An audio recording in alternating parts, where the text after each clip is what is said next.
This Trump supporter is finding out the hard way. Josh Smith runs Montana Knife Co. He voted for Trump, probably thinking that America First would help small manufacturers like him, but instead, Yep, you guessed. he just got hit with a $77,000 tariff just for buying a machine from Germany that he literally can't get in the US. He really thought the guy who's bankrupted multiple casinos was going to help him and his small business? What a moron. Only two companies in the world make a blade grinding machine that he needs, and they're both in Germany. Thanks to Trump's EU tariffs, Josh has to pay an extra 15%. But wait, it gets better. He used to buy his steel from a US based company in New York, but that company went bankrupt, and now his steel comes from Sweden. And you guessed it, Trump slapped a tariff on that one too, to the tune of 50%, starting next year.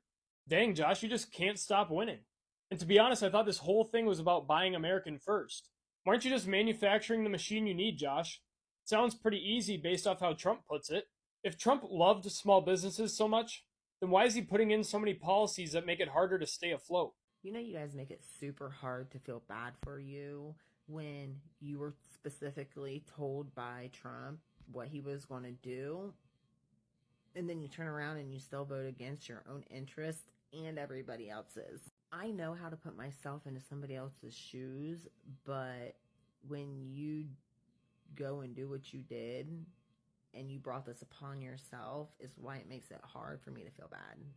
I know you're the person that wants to have everything here in the United States, but we can't do that.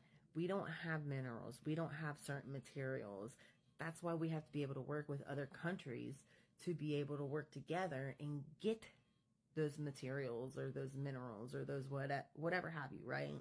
I know you guys are some surface level thinkers and you guys can't really understand everything it takes to make the machine work, but this globe is the machine and we need everybody around it to make it work. Take coffee beans, for instance. That's not something very minimally grown here in the United States, mainly in Hawaii, a little bit in Puerto Rico, and it's not even enough to supply the amount of people that drink coffee. So that's where we would have to work with whoever to get that in the United States to supply it for everybody. Like, it's really not that hard to understand. We have Google, we have people that are knowledgeable that you can talk to if you don't know. But anyways, yeah, it's just tariffs are not good for us. We have to pay that difference. So I hope you can do your research and learn something. All right, for those of you that say buy American-made equipment, the tariffs won't affect you. This is American-made heat treating furnaces. July 17th, 2024, base price $519. July 23rd, 2025, base price $612. The thermocouple interface upgrade, $14,900, $16,700. The loader, $10,200. The loader, $11,400. Two 1,000 gallon tanks, gas backup reservoirs, $39,400, $44,300. Spare parts kit, same stuff, $18,100, $20,400. So this is my point, and this is what I'm getting at. We're trying to build American manufacturing. This is American-made equipment, 100% made in America. This stuff has an effect. Again, I'm questioning why is the cost of equipment to manufacture in America going up that drastically in 1 year? I'm not hating on the Trump administration. Again, I'm trying to point out that their policies need some adjustments. We should be focusing on finished goods coming in from overseas. We shouldn't be making the cost to buy equipment made in America for American manufacturers go up by this amount of money. $100,000 on the base price in 1 year.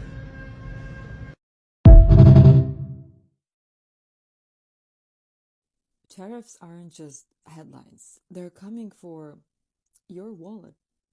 Like, ever notice how your coffee, your sneakers, or school supplies suddenly cost more? like school supplies. I just literally went to buy some school supplies for my kids, and the prices are drastically up. That's not inflation fatigue. That's tariffs. Here's what's happening. The US just hit its highest import tax level since the 1930s, about 18.6%. That could cost the average household like $2,200 or $2,400 a year on top. Lower income families get hit the hardest, paying, at least 3 times more proportionally than the wealthy. Real world price hikes that you'll feel are clothing, shoes, that's up to 17 or even 40%. So your $60 sneakers could now be 80 plus. Back to school supplies, notebooks, backpacks, pants, all climbing in price before kids even start classes. Beauty products, e.l.f. cosmetics rise prices across most items.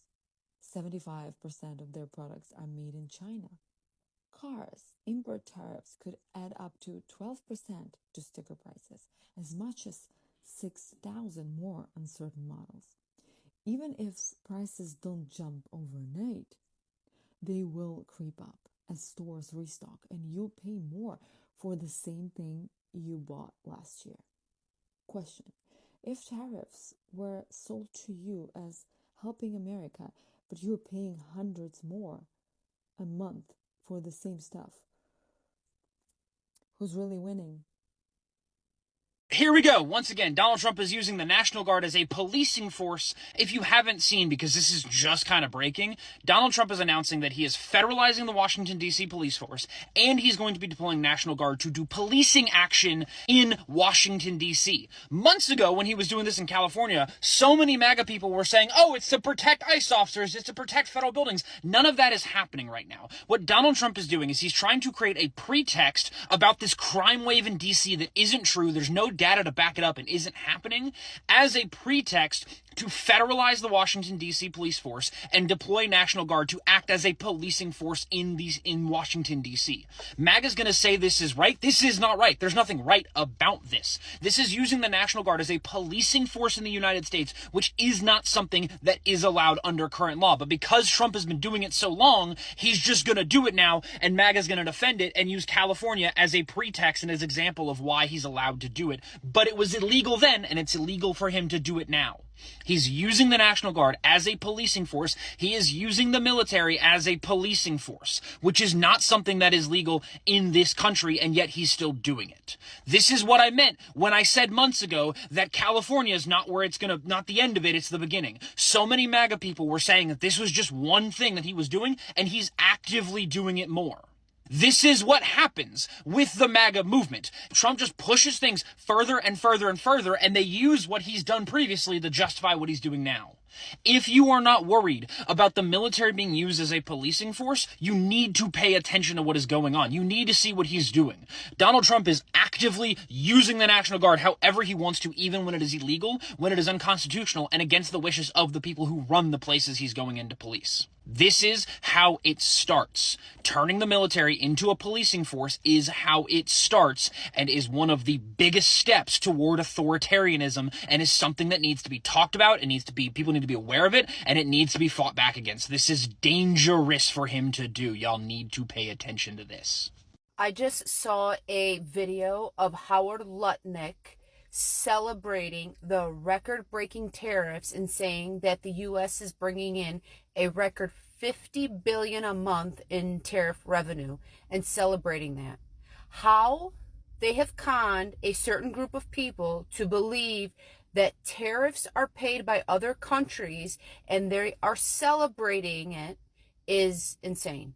First of all, if we haven't learned yet, tariffs are a tax on the American importer, which then gets passed down to the American consumer. That is why we are seeing price increases, and we haven't felt it just yet because many companies had bought a ton of inventory in anticipation of tariffs. Then you have people who say, well, if it's a tax on us, then just buy American. You do realize that most American products or things made in America are made with foreign parts. It is like soaps and lotions. It's olive oil that comes from Spain, Italy, Greece. I saw a company that sold nails that said that they're an American company, but the tariffs are decimating them and they don't know how to turn a profit right now because the metals that are used to make their nails come from other countries. Then we saw with GM and Ford, who are in the red because the tariffs are hitting them. How this administration is conning a certain group of people to celebrate tariffs is crazy. There was a whole revolution and blood was shed when the colonists fought against England because of a tariff on tea. And we have people celebrating record tariff profits that we Americans are paying. People fought a revolution over taxation without representation because of tariff on tea. Now here we go again, y'all. Trump standing on the balcony yelling that the damn sky is falling, when in reality, he's the one throwing the rocks. So let's strip this down to what's really going on. The Court of International Trade already said that Trump overstepped his legal authority by slapping tariffs on foreign goods like he was the king of goddamn America. Now, the appeals court is looking at it, and those judges are side-eyeing him hard. And what does Trump do? He starts screaming, if they take my tariffs away, there's going to be another Great Depression. That is fear politics, plain and simple. Here's the truth. Economists are saying that if the courts strike down these tariffs, the economy won't collapse. In fact, it will get a little boost. Why? Because tariffs are basically a hidden tax on you. It's not China paying those fees. It's American businesses and consumers. Prices go up, your money goes less far, and he spends it like it's America winning. And that whole tariffs are making the stock market soar line, Wall Street ain't buying it. Analysts are saying that it's actually backwards. The market tanked when this trade war started and only bounced back when he eased off. That's like setting a fire in your kitchen, putting it out, and then bragging that you saved dinner. What's really happening here is Trump is trying to bully the courts into letting him use emergency powers like a permanent dictator's toolkit. But if he loses this case, it's not just about tariffs. It's about him losing a shortcut to bypass Congress and push whatever economic policy he wants without oversight. And when a president starts warning about an economic doomsday because the courts checked his power, that's not leadership. That's desperation. Do you really believe that a court stopping Trump from overusing his emergency powers would wreck the economy? Or is this just another scare tactic to keep you from noticing who's really been picking your pocket?